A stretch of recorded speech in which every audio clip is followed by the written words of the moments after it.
Agradecemos o nosso patrocinador master, a Steel, que teve o vídeo demonstrado agora no início, o vídeo institucional deles.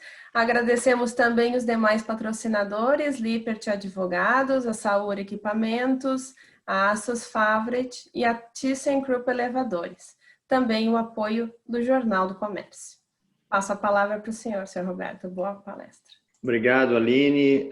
Primeiro, muito obrigado pelo convite. Marcos, um prazer estar com todos vocês aqui participando dessa conversa com a Câmara Brasil-Alemanha.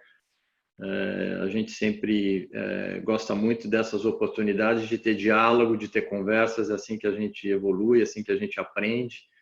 E é uma coisa que com muito prazer a gente participa. Então, mais uma vez, Marcos, muito obrigado pelo convite. Agradeço também aos participantes, os dois cônsules que estão também com a gente hoje. Muito obrigado.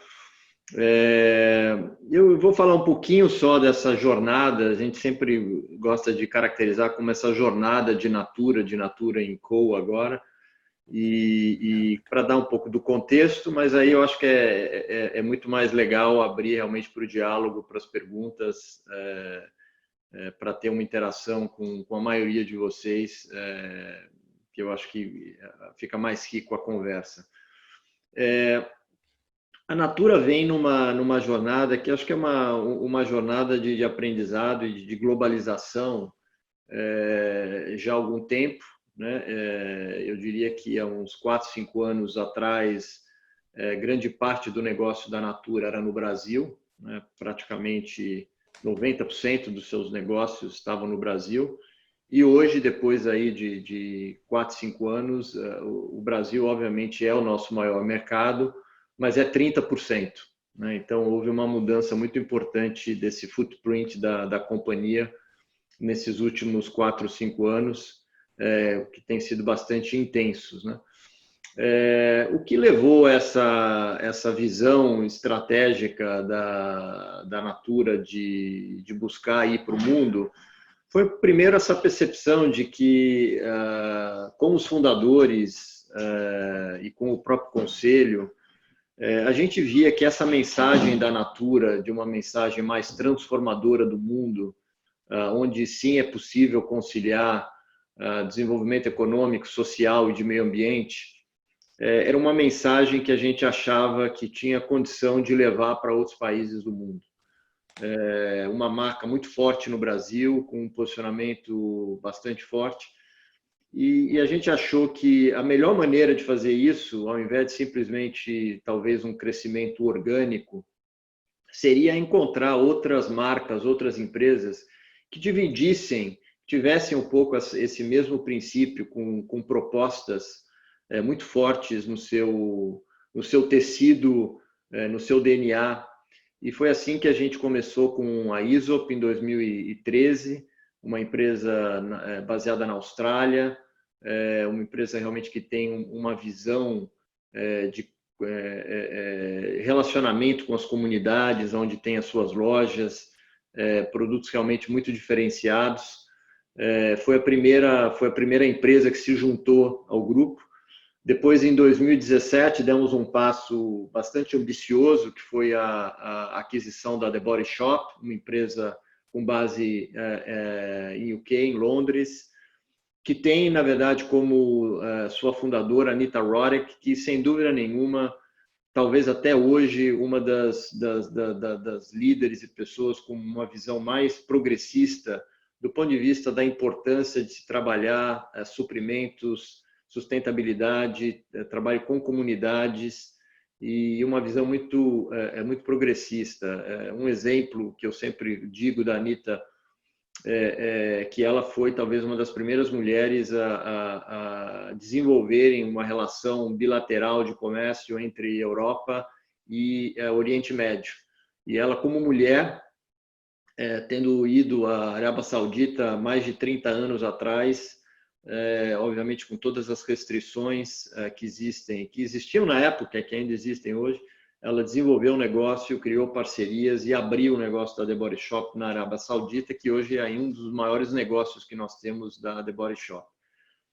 E essa transformação aconteceu em 2017, com a chegada da The Body Shop, que já trouxe uma característica para o grupo de mais o que a gente chama a omnicanal, né? A Natura, obviamente, tem uma força muito grande nas suas vendas por relações, no Brasil, aí, com quase 2 milhões de consultoras, e com a chegada da Body Shop, a gente adicionou quase 3 mil lojas no mundo, uma presença em mais de 80 países, e trouxe essa diversificação do ponto de vista de canalidade, com venda através de relação com consultora e através de loja com a The Body Shop.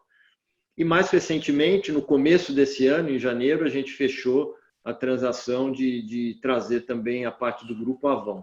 Avon é a empresa líder na venda direta, na venda por relação do mundo, tem uma origem de mais de 130 anos, e foi realmente a primeira empresa que criou esse conceito do empoderamento da mulher, de criar um canal onde você tem uma série de possibilidades de empreendedorismo das suas representantes, consultoras, uma atuação em quase 100 países, e realmente também um foco muito forte em propósito, né? A Avon é conhecido mundialmente como uma das empresas líderes com relação à campanha de câncer de mama, e vem fazendo isso de maneira consistente, e mais recentemente abraçando uma causa super relevante contra a violência doméstica, que é um tema bastante sério, inclusive se tornou ainda mais crítico durante a pandemia, onde, por causa do isolamento social, o nível de agressões domésticas houve um aumento significativo em vários países do mundo. Então, a Avon se junta a esse grupo no começo desse ano. Então, a Natura &Co hoje é um grupo que tem 4 negócios, empresas e marcas icônicas: a Natura, a Aesop, a The Body Shop e a Avon, presente aí em 100 países, com mais de 40 mil colaboradores, com 6 milhões de consultoras e representantes no mundo e com mais de 3 mil lojas, né? Esse crescimento, obviamente, tem essa ambição de levar essa mensagem, de criar marcas icônicas no mundo, mas realmente com um grande propósito. A nossa aspiração, hoje somos a 4ª maior empresa de beleza no mundo, né? Mas a nossa aspiração não é simplesmente sermos uma empresa de beleza no mundo significativa, mas sermos talvez a melhor empresa de beleza para o mundo, né? E esse para o mundo é muito importante dentro desse conceito da sustentabilidade, onde a gente quer realmente criar esse impacto positivo, tanto econômico, social e no meio ambiente, e usar, na verdade, esta rede que a gente chama, essa rede viva, de 6 milhões de consultoras, 3 mil lojas, presença em 100 países, para amplificar essa mensagem. Eu acho que esse é o grande motivador, esse é o que a gente faz vir a trabalhar todo dia, é saber que a gente tem agora uma voz muito mais forte, uma penetração em muitos mercados que nos dá a possibilidade de realmente querer e fazer a diferença e poder contribuir para esse diálogo, contribuir para adestrarmos temas importantes que vão do meio ambiente, a crise climática, a parte de direitos humanos, de inserção, de como a gente trabalha melhor de maneira igualitária, tanto a parte de gênero, para a parte também de minorias, e a parte de circularidade e regeneração, tanto dos ingredientes quanto das embalagens que fazem parte do nosso portfólio. Então, é um pouco essa jornada, uma jornada recente, e que, portanto, estamos ainda aprendendo com ela. E, obviamente, desde que a gente fez a aquisição da Avon em janeiro, tivemos que lidar aí com essa pandemia, com essa crise mundial, que, obviamente, trouxe uma série de problemas, mas também a gente acaba enxergando uma série de oportunidades, né? Oportunidades de pensar o mundo de uma maneira diferente, pensar a responsabilidade do setor privado, trabalhando junto com governos, com iniciativas de ONGs, com universidades, em como encontrar as melhores soluções para temas tão complexos que não só a crise tem trazido para o mundo. A gente sabe que a crise, apesar do vírus não discriminar, ele acaba tendo um impacto desproporcional às minorias e às populações menos privilegiadas. Então, como a gente pode fazer para ajudar nesse processo? Como a gente pode pensar num mundo, agora saindo da crise, um pouco mais sustentável, um pouco mais inclusivo do ponto de vista das minorias. E aqui estou falando de minorias de uma maneira ampla, não só de raça, quanto também de origem, de refugiados, que existem como um problema importante em partes do Meio Oriente e da Europa. E esse é um pouco esse compromisso com a vida, que foi o que a gente lançou recentemente, uma visão de sustentabilidade para 2030. É um compromisso muito ambicioso que nós temos, com metas já definidas, e metas muito ambiciosas. Por exemplo, para dar uma ideia para os senhores e senhoras presentes, o compromisso das Nações Unidas é de a gente chegar numa zero de carbono, carbono líquido zero, emissões líquidas zero, até 2050.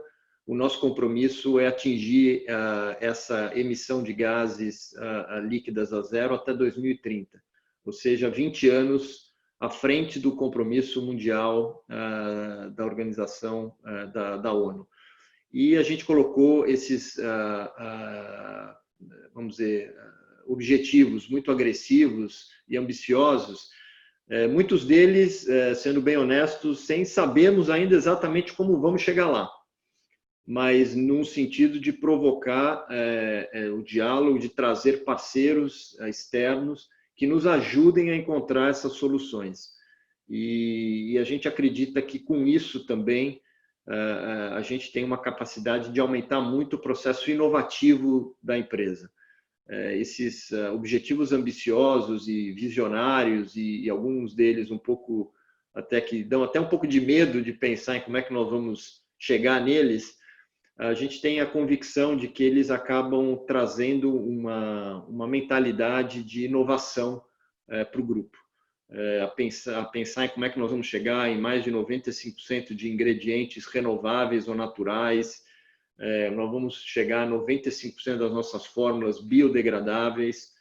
São objetivos que muitos deles nós não temos ainda totalmente a fórmula de como fazer, mas acreditamos que, subindo a régua, colocando esses objetivos bastante ambiciosos, cria um ambiente muito propício à inovação, um olhar externo, de trazer parceiros, de trazer a ciência, universidades, para trabalharem com a gente na busca dessas soluções. E a gente quer cada vez que mais empresas abracem esse modelo, que tenham essas mesmas ambições, e a gente acredita que a gente pode aprender muito com uma empresa, com outras empresas dentro dessa jornada.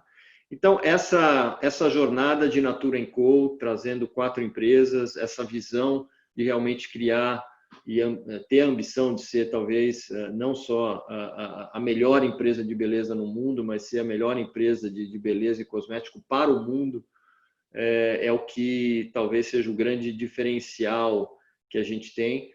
E obviamente, a nossa rede, as pessoas, os nossos colaboradores, essa rede incrível que nós temos de 6 milhões de consultoras, representantes, empreendedoras, e a gente vê que esse realmente é um modelo de negócio que distribui renda, é um modelo de negócio confiável.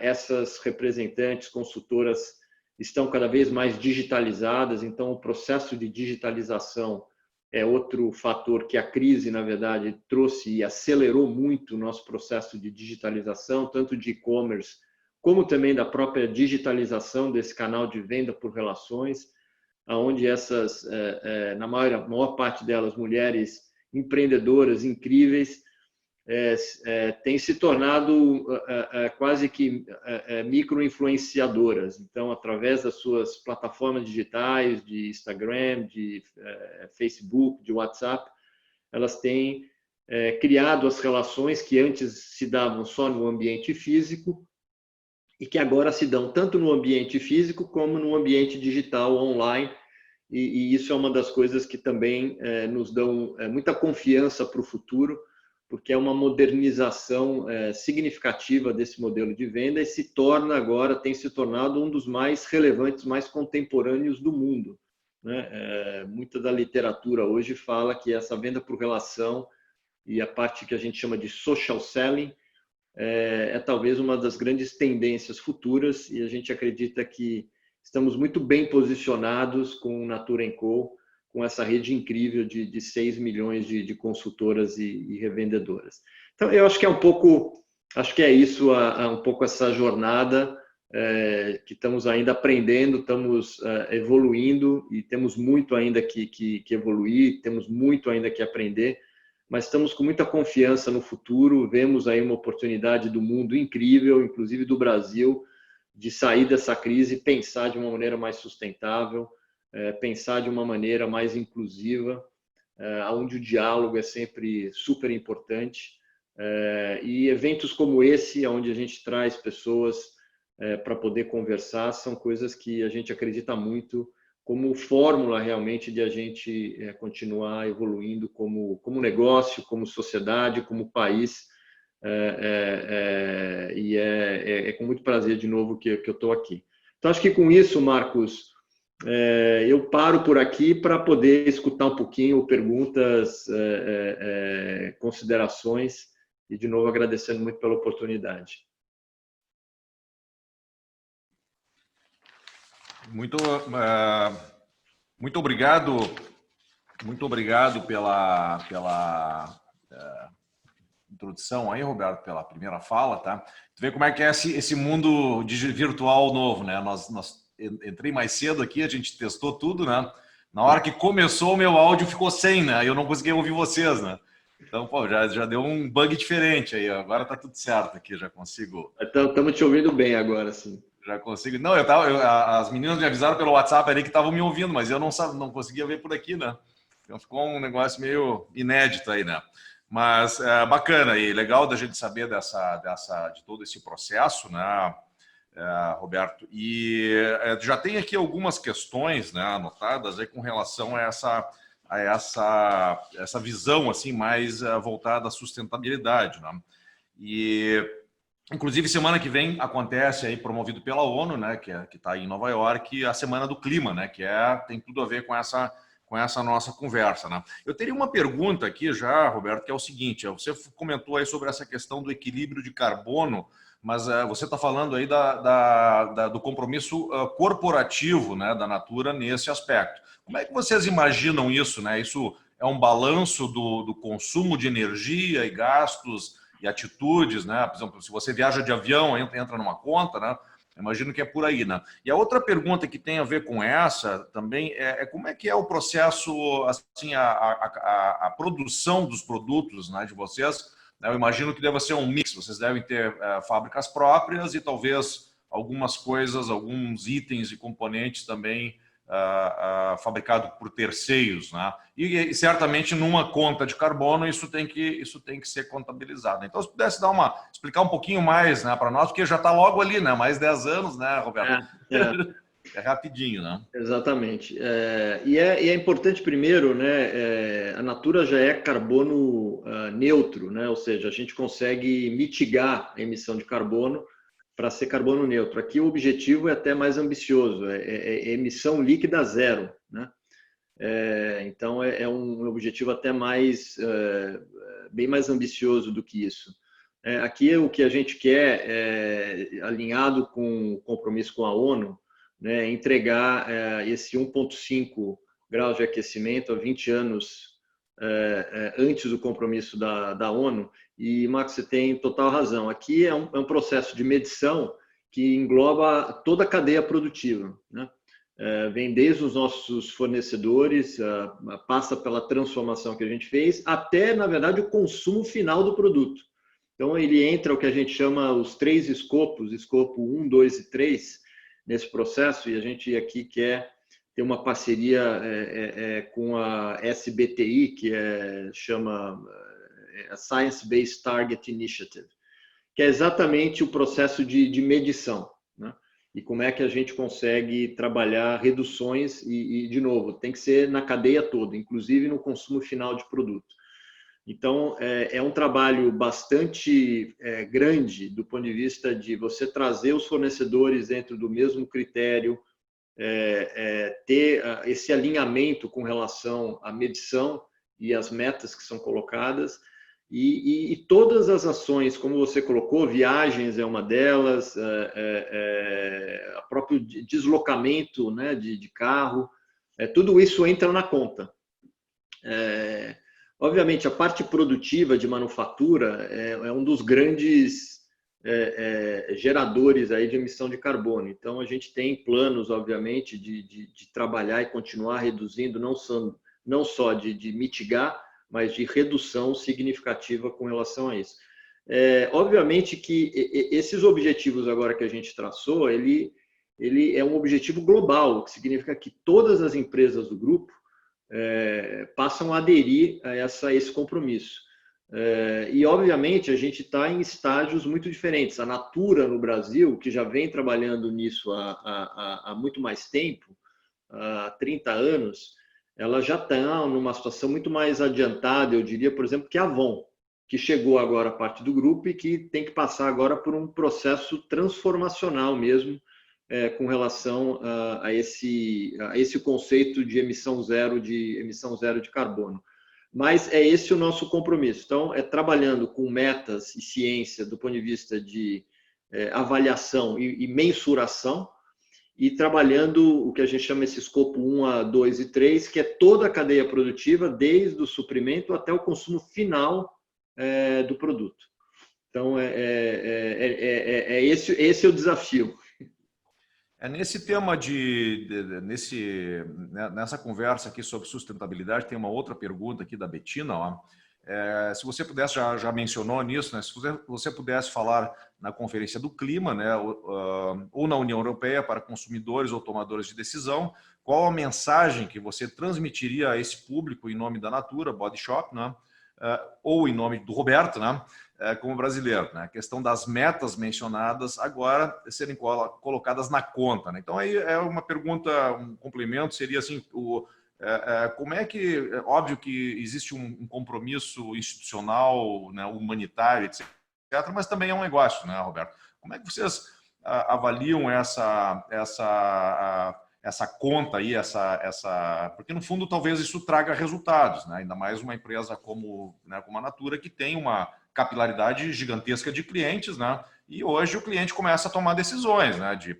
O cara que faz contratação de menores, né, não tem uma política inclusiva, etc., acaba lá na ponta tendo uma decisão do consumidor contrária, né, ou negativa para a imagem e para os negócios, né? Vocês conseguem medir isso, né? Isso já é uma realidade concreta? Ela já é, sim. O que eu falei um pouquinho, Marcos, a pergunta é muito boa. A gente acredita que esse desenvolvimento mais sustentável e esses compromissos ajudam muito no caráter de inovação dentro da empresa, né? E essa inovação se traduz depois em produtos melhores, em embalagens melhores, em soluções melhores para o consumidor final. Então, eu vou dar um exemplo aqui, que é um exemplo muito próximo aqui do Brasil, que é o trabalho que é feito com Ecos, que é uma linha que semana passada completou 20 anos no Brasil, que é uma linha que faz um trabalho muito forte com as comunidades na Amazônia, né? E o que acontece é que a gente tem desenvolvido a biodiversidade da Amazônia de uma maneira... A Amazônia é riquíssima na sua biodiversidade. E aqui o primeiro tema é que a gente absolutamente acredita que é possível conciliar desenvolvimento na floresta, na Amazônia, com preservação da floresta. Então, a gente absolutamente não compartilha que a única maneira de você desenvolver a floresta e as comunidades é desmatando a floresta. A gente tem uma visão diferente, uma visão já comprovada que é possível, sim, você trabalhar desenvolvimento sustentável na floresta e preservação da floresta. E aqui eu vou te dar um exemplo talvez simples, mas que às vezes esses exemplos simples são o que traz as coisas mais concretas. A gente, com as comunidades e com a nossa área de desenvolvimento de produto, inclusive nós temos uma fábrica no Pará com uma área de desenvolvimento com ciência, trabalhando diretamente, ombro a ombro, com as comunidades que estão na Amazônia. A gente descobriu, numa das árvores, a ucuúba, uma capacidade de hidratação muito forte de uma das sementes da ucuúba. E essa semente, através do trabalho com biodiversidade, está presente em vários dos nossos produtos hoje. Mas o que ele trouxe para a comunidade? Antes, a comunidade tinha, na ucuúba, a única maneira de receita era derrubar a árvore e vender como cabo de vassoura. E eles ganhavam em torno de R$2 aí por árvore. A ucuúba, a semente, com essa característica de hidratação, a gente consegue pagar mais, paga 3 vezes mais para a comunidade e a árvore está de pé, porque a gente só usa 1/3 das sementes, o resto é replantado. Então é um exemplo simples, mas é um exemplo que ilustra que sim, é possível você, com um trabalho juntando ciência, a inteligência das próprias comunidades locais, encontrar soluções que acabam sendo boas para o planeta e são boas para o negócio. Porque, na verdade, nós trouxemos uma inovação para o produto, para a marca Ecos, com um sucesso muito grande com os consumidores. Então, é disso um pouco que a gente está falando. Não é uma escolha de um ou outro. Eu acho que é possível conciliar desenvolvimento sustentável, investimento nessas áreas, com inovação e, no final, com um resultado econômico melhor, inclusive, para a empresa. Eu acho que esse, no fundo, é o grande desafio, né, Roberto? É a gente achar os caminhos aí para a biodiversidade brasileira, que é a maior do mundo, né? Exatamente. E transformar, quem sabe, ali a Amazônia num grande centro de biotecnologia, né? Que seria... Acho que os países inteligentes fariam isso, né? A gente não está conseguindo ainda, mas acho que com ações, assim como as da empresa de vocês, né, mostra que esse caminho é possível, que não...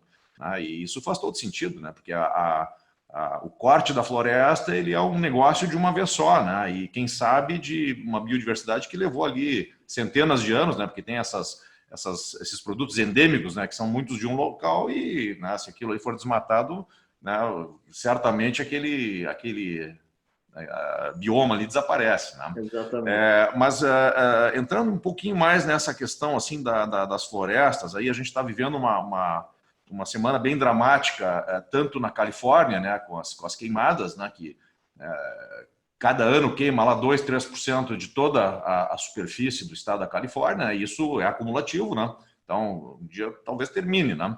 E ao mesmo tempo aqui no Brasil, né, a gente está tendo aí também uma situação muito complicada aí nessas últimas semanas no Pantanal, né, com grandes queimas, mais ou menos na mesma proporção ali na ordem ali de 2, 3 milhões de hectares queimados, né? Como é que está repercutindo isso hoje, né? Porque nas relações com a Alemanha, né, nós temos assim sempre uma relação muito próxima aí com o consulado e com a embaixada da Alemanha, né? E essa visão, aí não é um julgamento, né, é uma visão, né, essa visão do Brasil é sempre trazida muito negativa hoje, né? Por causa, né, pelos fatos, né, pelas evidências aí dessa destruição ambiental, né, e por eventualmente ali uma falta de posicionamento, né, do governo brasileiro nesse campo aí, né? E como é que vocês estão vendo isso internacionalmente como empresa brasileira, né, e nas relações internacionais, como é que vocês estão vendo isso? É um tema complexo e é um tema, não tem dúvida nenhuma, preocupante, né, Marcos? Não é uma solução simples. Esses incêndios que estão acontecendo são, enfim, acho que consequência de vários fatores, né, que, de alguma maneira, a interdependência desses fatores acabam levando para essa situação. Obviamente, eu acho que é muito importante posicionamentos, e aí eu acho que é um chamamento tanto da iniciativa privada, governos, ciência, de buscarem soluções e trabalharem conjuntamente. Agora, com uma uma postura, como você colocou, de buscar as soluções, né? De entender que é um problema e que a gente precisa trabalhar de maneira coletiva para buscar essas soluções. São problemas, eu acho que hoje, relevantes e que estão, nesse momento, absolutamente muito visíveis no mundo, né? Mas o nosso posicionamento é de buscar diálogo, de buscar ações bastante factíveis e, eu diria, importantes, no sentido de adressar o problema, né? Que, de novo, não são soluções simples, não acho que é uma geração de um fator apenas, são vários fatores combinados que acabam criando essa situação que estamos vivendo no mundo hoje, principalmente aí na costa oeste dos Estados Unidos e agora no Brasil, no Pantanal, além da Amazônia.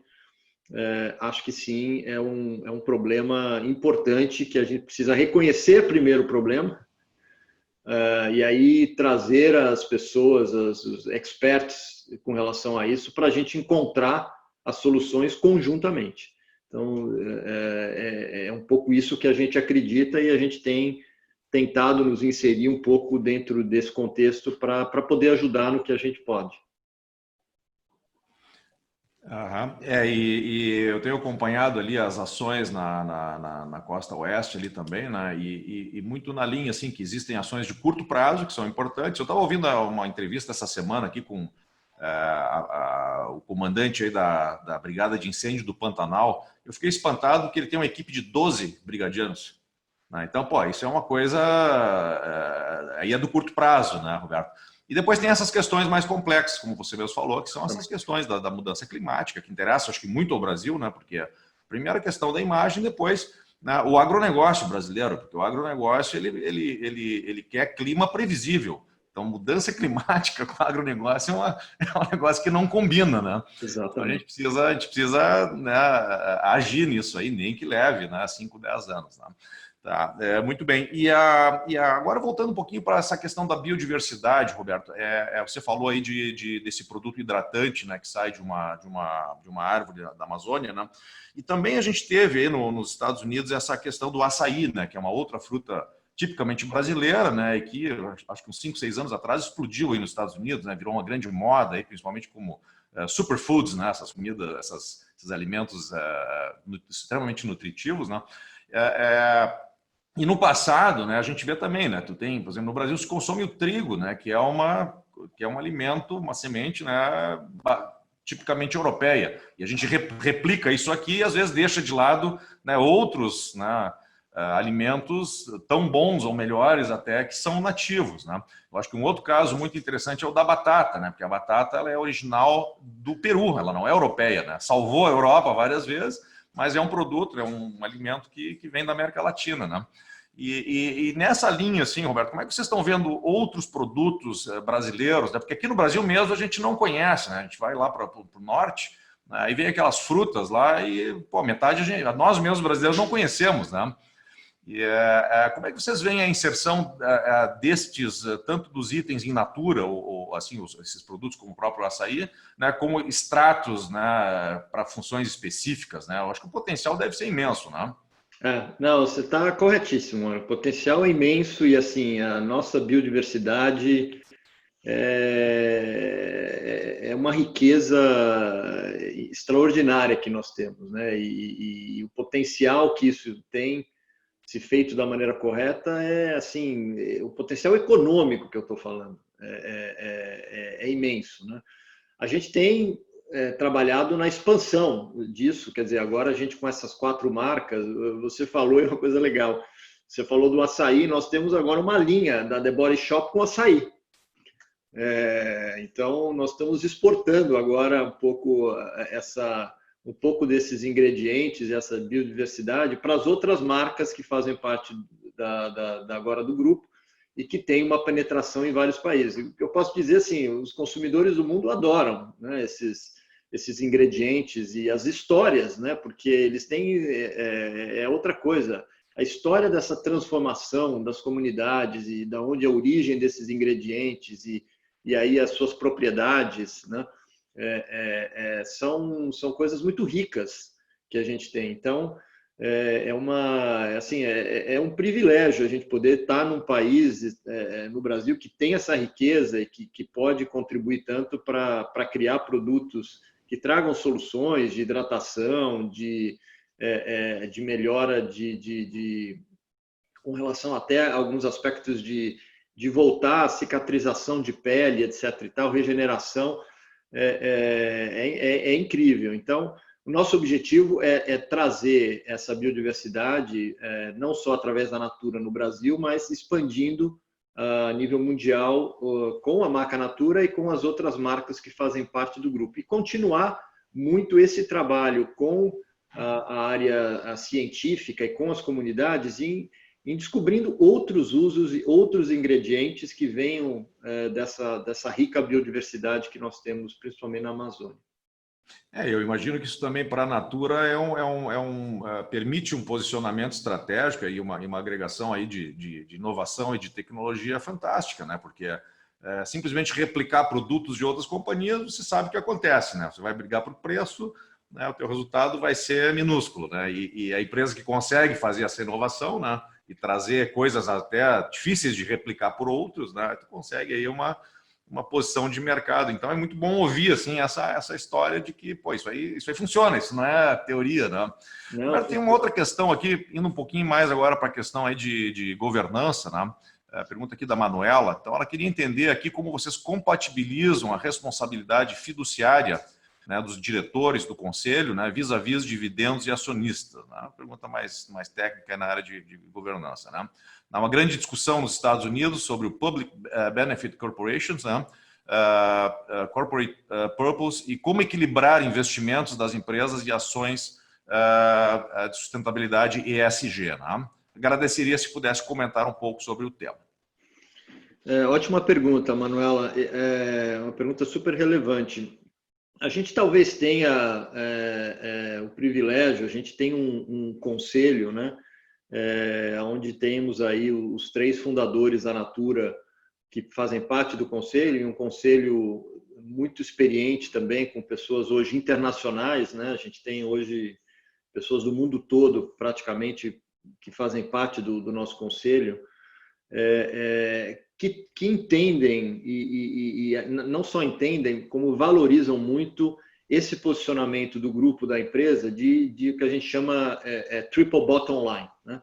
Ou seja, a parte do lucro para o acionista é uma parte, mas tão importante é o que a gente chama do lucro dentro da sociedade e o lucro no meio ambiente, né? A gente chama, é um conceito, a gente chama de triple bottom line, ou seja, olhar essas 3 coisas de maneira holística, ou seja, não é só o interesse do acionista econômico, mas sim também o aspecto social e o aspecto do meio ambiente, e como conciliar essas 3 coisas. Então, o que eu posso dizer é que, do ponto de vista de governança e com os nossos investidores e com os nossos acionistas, que estão muito felizes até com a performance da empresa nos últimos 4 anos, a gente vem conciliando isso e existe essa valorização desse aspecto. Ou seja, quando a gente lançou o programa e muita gente perguntou, quanto vai custar isso, né? E os acionistas, como é que vão pensar com relação a esses investimentos? Primeiro, a gente sempre diz que isso não é custo, isso é investimento, né? A gente não acha que você pensar no meio ambiente, você pensar no impacto social de tudo que a gente faz é um custo da empresa, mas muito mais um investimento que leva à inovação e que leva a um resultado mais sustentável e melhor ao longo prazo. Mas a gente falou de 800 milhões de dólares, que era um número que a gente considerou nos últimos 10 anos o que a gente gastou e projetando agora numa escala maior. E muita gente deu muita ênfase a esse número, né? E o que eu falei, o número em si não é tão importante. O nosso conselho sabe que provavelmente a gente vai gastar mais, ou vamos investir mais, ou vamos investir menos. O que é o mais importante é o caminho, para onde nós queremos ir, são os compromissos, são os indicadores que a gente quer chegar. Como nós vamos fazer para chegar lá? De novo, temos muitos deles que ainda não temos todas as respostas. O que a gente vê, do ponto de vista de governança, é um apoio muito grande, tanto do nosso conselho, do nosso time executivo e dos nossos acionistas, de que isto sim é importante, que não existe outra solução. Eu tenho falado em muitos fóruns, as pessoas falam, mas por que isso é importante? Né? Por que sustentabilidade é importante no final do dia? Eu falo, olha, para começar, não dá para a gente ter um negócio num planeta destruído.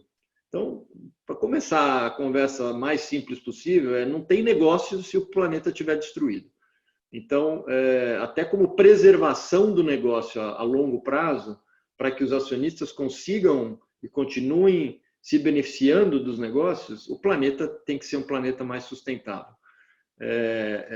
O segundo ponto é que os consumidores, você tocou nisso, Marco, os consumidores estão cada vez mais cientes dessa responsabilidade das empresas e estão fazendo as suas pesquisas e entendendo a origem de produto, como a companhia se posiciona com relação a isso, e os consumidores estão fazendo escolhas mais conscientes. Então, também para o negócio ser mais sustentável do ponto de vista de ter os seus consumidores fiéis e atrair mais consumidores, isso também é altamente relevante. E o terceiro ponto da cadeia, que eu cada vez fico mais animado, é que os próprios investidores agora estão dando muito mais força a isso. Aí você falou dos fundos ESGs, etc. e tal. A gente cada dia lê no jornal que mais fundos, mais bancos estão cada vez mais inclinados a seguirem empresas que tenham targets específicos de sustentabilidade e deixarem de investir em empresas que estejam ignorando o assunto. Então, eu tenho a impressão que há uma convergência cada vez maior de que isto é muito importante e eu acho que a iniciativa privada, na verdade, até está liderando esse processo em muitos países de conscientização até dos seus próprios governos. E é uma convergência de bom senso, na verdade, né, Roberto? Porque essas coisas são meio óbvias, né? Mas a gente parece que se engana, né? E assim, não dá para ter negócio num planeta destruído, né? Então, se a gente quiser criar um legado para as próximas gerações que continuem com as marcas, com os negócios que foram criados, no caso da Avon há 130 anos, no caso da Natura há mais de 50 anos, a nossa responsabilidade é criar uma sociedade e um planeta mais sustentável para que os negócios continuem tendo sucesso. Nós atuamos aqui, por exemplo, na área de mobilidade urbana, né? Então aí tem esses paradigmas estabelecidos, né? Então, por exemplo, a gente esquece, né? A gente não se dá conta, por exemplo, quando a gente dirige quando a gente vai num automóvel particular, né? E eu faço isso também de forma, né? Não tem às vezes outra forma de fazer, né? A gente esquece que a gente cada um leva consigo ali 1,5 toneladas de metal, né? Que não precisa levar, né? Precisa levar a pessoa, né? Então, essas racionalidades, felizmente, elas começam a aflorar, né? E vir para o mundo dos negócios. Eu tinha uma outra pergunta aqui, Roberto. Como é que é a estrutura, você falou nos fundadores da Natura, né? Como é que é hoje a estrutura societária? Eles permanecem como sócios? Eu imagino que está bem mais pulverizado hoje. Questão de bolsa. Como é que podia nos dizer um pouco como é que é essa governança, essa estrutura societária, né? Claro, a gente tem os 3 fundadores como ainda um grupo controlador, se bem que já com muito menos participação do todo da Natura, né? Eles fazem parte do conselho, né? Nós temos um conselho hoje de 12 pessoas, uma combinação aí, de novo, de conselheiros do Brasil e conselheiros internacionais, né? Então, só uma pergunta, você está em Nova York, hoje a sede corporativa fica aí. Não, então, isso é interessante, Marcos. Nós não temos uma sede corporativa. É um modelo de negócio também, talvez uma conversa para um outro dia. A gente está criando um negócio que tenta privilegiar muitos negócios onde eles existem. E como eu trabalhei muitos anos em multinacional, uma das coisas que eu nunca gostava muito é ter sede corporativa, que você tem um monte de gente lá criando um monte de trabalho que às vezes adiciona muito pouco valor para os negócios mesmo, né? Então, a gente tem, na verdade, uma estrutura muito mais ágil, onde a maioria dos recursos estão nos negócios e a estrutura corporativa ela tem centros de gravidade. Então, a gente tem gente na estrutura corporativa no Brasil, a gente tem gente na estrutura corporativa em Londres e tem gente na estrutura corporativa em Nova York. Mas nós não temos uma sede corporativa, porque eu acho que aí você acaba criando um elefante branco, um monte de gente que acaba criando um monte de trabalho que às vezes não tem tanto relação direta com o consumidor e com o que realmente gera valor para o grupo. Na verdade, vocês foram visionários com o Covid, eu estou sabendo, hein? Então, as pessoas falaram assim, nossa, vocês já pensaram numa situação de trabalho virtual antes do Covid. Não, obviamente que ninguém pensou no Covid, mas de alguma maneira a gente consegue funcionar bem com esse esquema de menos centralização corporativa num único lugar. Mas é isso, os 3 fundadores estão no conselho, eles têm, obviamente, uma participação importante das ações ainda do grupo, mas já muito mais pulverizado, e hoje a Natura & Co é listada no Brasil e listada em Nova York com ADRs. Então, a gente tem um dual listing, e nossa base de acionistas é muito mais internacional e global. Obviamente, temos uma base ainda muito importante de investidores locais e brasileiros, mas a maior parte do grupo de acionistas hoje são acionistas internacionais e globais. Muito bem. Aqui nós temos uma série de perguntas ainda, Roberto, e muitas, inclusive, assim, estou vendo aqui que tem muitos fãs aqui, né, e clientes de vocês aqui também, né, mas, assim, inclusive sugestões assim de como é que vocês estão pensando a estratégia comercial, né? Por exemplo, até um dos nossos diretores que pergunta, pô, por que a Natura não tem também vendas, por exemplo, em máquinas automáticas, uma coisa de maior, né, talvez assim, automatismo nesse processo, né? Ou vocês mantêm uma coisa mais customizada, né, nessas estratégias de mercado? Olha, ótima pergunta. E a gente tem abraçado cada vez mais esse conceito de omnicanalidade, né? Onde a gente quer que o consumidor, na verdade, tenha acesso aos produtos da maneira como ele queira, né? Então, ele pode usar, na verdade, ter a relação com uma das consultoras ou revendedoras da Natura ou da Avon aí no Brasil. E hoje ela tem a condição de fazer essa entrega porta a porta, né, entregar o produto diretamente, ou através das suas próprias redes sociais, né, de compra, ou também se o consumidor quiser comprar direto da Natura, também pode, ou se quiser comprar numa loja, também pode, porque nós temos agora lojas, inclusive muitas dessas lojas são franqueadas das próprias consultoras, né, a gente chama um formato Aqui Tem Natura, que é um formato que está indo muito bem, que são lojas menores em bairros, etc., e que tem funcionado bastante bem. Então, dentro disso, a gente vai continuar pensando como é que a gente pode maximizar essa rede, né? E quais outras alternativas podem vir a fazer parte desse conceito de omnicanalidade e de como poder fazer o produto chegar da melhor maneira e como o consumidor quiser. Um pouco esse o espírito um pouco que a gente tem. O que nós temos muito orgulho essa força da rede de consultoras e revendedoras, né? Porque não só o poder transformador que existe na vida delas e das suas famílias e das suas comunidades, mas o fato de ser um canal não só de confiança muito grande do consumidor, porque ela tem uma relação com a consultora, então tem um aconselhamento, tem um valor adicional agregado a isso, como também de poder chegar em muitos lugares que às vezes nem o correio chega. Exatamente. Então tem uma capilaridade... Muito personalizado, né, Roberto? Totalmente personalizado e uma capilaridade que a gente acredita, uma vantagem competitiva muito grande, né? Além de elas se tornarem embaixadoras, né? Então, assim, o que a gente tem visto nessa mudança também muito interessante, né, de mídia tradicional, né, para mídia digital, né? Então, a gente tem mudado muito nossos investimentos para a parte de mídia digital e essa rede de consultoras e revendedoras, ela acabam se transformando em agentes de distribuição de mídia, né, através das suas próprias redes sociais. Então, a gente acredita que chega aí hoje, a nível mundial, se a gente pegar aí 6 milhões de consultoras, revendedoras e mais 3 mil lojas, a gente chega em mais ou menos 100 milhões de consumidores, quase que diariamente. Por causa desse modelo dessa venda personalizada, né? Eu não sei o nome técnico disso, né, Roberto? Isso vocês têm no mundo todo, esse modelo? Como é que vocês funcionam? Então, com a chegada da Avon no grupo, agora a gente tem no mundo inteiro, né? A Body Shop, quando a gente adquiriu a Body Shop, ela é basicamente varejo.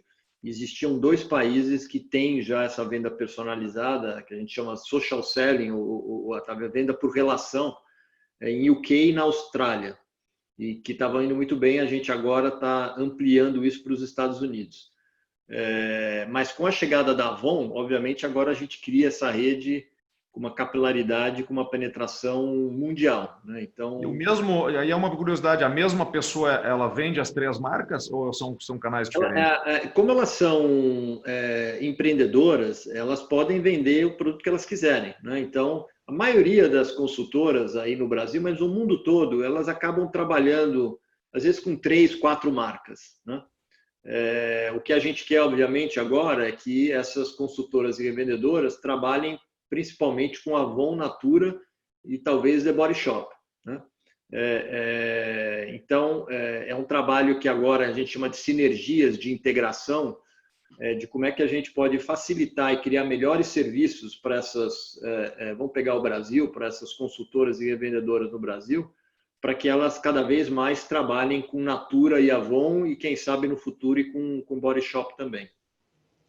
Então tá, nós estamos terminando aqui já o nosso tempo, Roberto. Então eu queria fazer uma última questão aqui. Desculpa, eu não ouvi o começo da sua fala ali por causa do problema técnico aqui, né? Talvez você tenha comentado isso. Mas assim, essa balançada global que a gente está sentindo, né? E que está transformando tantas coisas nas nossas rotinas, nas nossas empresas, né? Até nos valores, né? Que é essa pandemia, né? Então esse negócio pegou muita gente no contrapé, infelizmente também, né, teve aí resultados ruins para algumas pessoas, né? Muitos óbitos, né? Que é uma coisa, né, absolutamente dramática, né? Mas como é que como é que isso está impactando? Qual é a visão estratégica de vocês a partir desse ponto? Eu já vi que a empresa ela naturalmente já tinha algumas estratégias que eventualmente foram um pouco atingidas, né? Porque essa venda, o varejo foi muito atingido, né? Quer dizer, o hábito de ir a lojas, isso foi totalmente prejudicado, né? Agora, a venda de vocês talvez não tanto. E essa questão até da forma de operação da empresa é sensacional, né, Roberto? Então, assim, como é que esse momento Covid, como é que vocês estão vendo isso? Que transformações vêm? O que poderia também recomendar para as pessoas, aí, principalmente para os empresários, né? Nesse novo normal aí, como, né, esse novo clichê aí, não? Olha, não tem dúvida que houve uma disrupção e um impacto imenso nos negócios no mundo todo, né? A gente começou a sentir esse impacto já na Ásia e depois na Europa e depois chegou na América do Norte e na América do Sul. Eu acho que assim, o aprendizado é primeiro cuidar das pessoas. E a gente colocou muito claro isso desde um primeiro momento, que a gente tinha que cuidar da nossa organização, da nossa rede e pensar muito também como ajudar as comunidades onde a gente opera. Então, a gente trabalhou muito com doações de produtos, a gente faz sabonete, produtos que eram e são ainda muito importantes no combate a esse vírus, né? Então, eu diria que a gente colocou muito esse foco primeiro em cuidar da nossa rede, das nossas pessoas e das comunidades onde a gente atua. E isso continua sendo uma coisa importante. O segundo ponto é a agilidade. A gente viu uma resiliência muito grande em transformar um pouco o modelo de negócio. Você mencionou, Marcos, o varejo, obviamente, foi muito impactado, mas assim, foi impressionante como o nosso negócio rapidamente mudou para e-commerce. E a gente conseguiu não offsetar totalmente a queda, obviamente, de varejo, mas a gente conseguiu offsetar bastante. Então, o nosso time mostrou uma agilidade e resiliência muito grande de entender um pouco essa nova dinâmica e fazer movimentações rápidas para o momento. E acho que o terceiro é pensar o pós-crise, né? E o pós-pandemia. E aí eu realmente acho que tem lições muito importantes, de novo, dessa omnicanalidade que eu falei, eu acho que vai se tornar cada vez mais importante, né? As pessoas tendo diferentes acessos de como comprar e ter o produto. O segundo, eu acho que é realmente, fechando aqui com mais ou menos o que a gente falou, acho que uma responsabilidade muito grande do setor privado, e aqui vai um pedido a todos que estão nos ouvindo e participando, de assumir essa responsabilidade de pensar uma construção agora pós-crise mais sustentável e mais inclusiva, porque eu acho que a iniciativa privada tem um papel fundamental nisso. Então, é um trabalho coletivo, de trabalharmos juntos através de associações e como a que você preside, Marcos, de como pensar nesse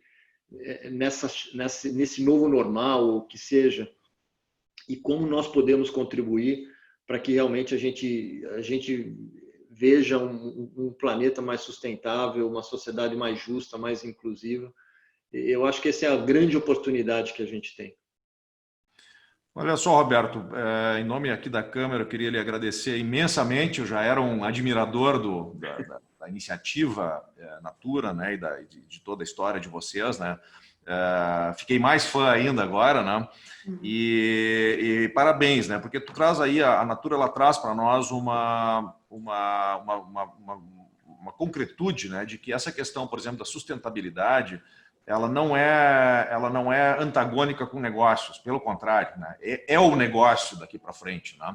E que é possível, sim, tu ter uma empresa com tecnologia, uma empresa brasileira. Dá muito orgulho de ver uma empresa brasileira, né, que é uma empresa internacional de tecnologia, de biotecnologia, né, se a gente pode dizer assim, né, e que tem sucesso como negócio, né, quer dizer, e trazendo todas essas soluções modernas de governança, né, de atitude, de valorização aí das pessoas, né. Sensacional, Roberto, tá? Muito obrigado aí pela participação aqui hoje, né, e pelas perguntas aqui, o pessoal está curtindo bastante também, né, e com certeza vamos trabalhar juntos, né, a gente tem essa missão aqui na Câmara. Eu acho que essa lógica das associações, das entidades empresariais ou combinadas a governos, né, ou que atuam junto a governos, também de trabalhar mão em mão aí nessas ações aí, nesse novo mundo que, né, eu tenho um amigo que falou assim, pô, a gente passou por um portal, né, e eu acho que não tem nada mais real, né, porque são coisas que a gente lembra assim para fevereiro e março,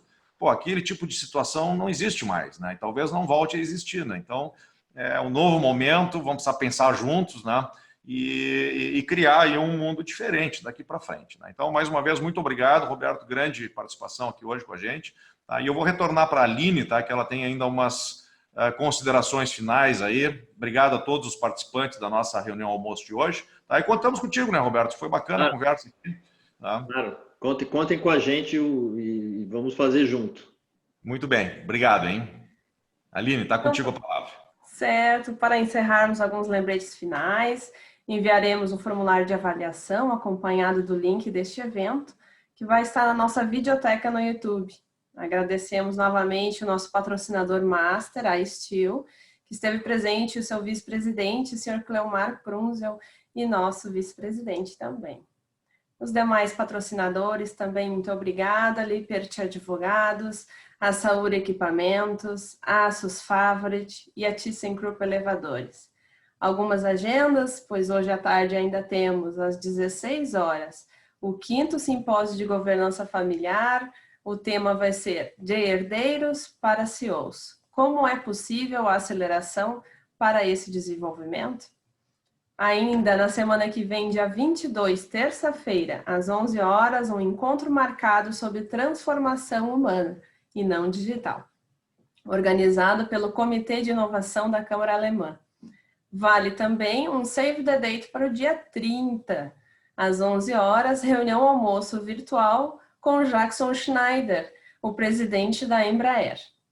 Para acompanhar a agenda e outros conteúdos relacionados à Alemanha e novidades dos nossos associados, siga nas nossas redes sociais, @AHKRGS, para Facebook, LinkedIn, Instagram, YouTube e Twitter. Então, agradeço, senhor Roberto, a sua participação, a disponibilização do seu tempo. Não sei se quer dar algumas palavras finais. Não, só de agradecer de novo a oportunidade, muito obrigado, gostei muito da conversa e, de novo, estamos à disposição e queremos participar junto com vocês aí dessa agenda de transformação.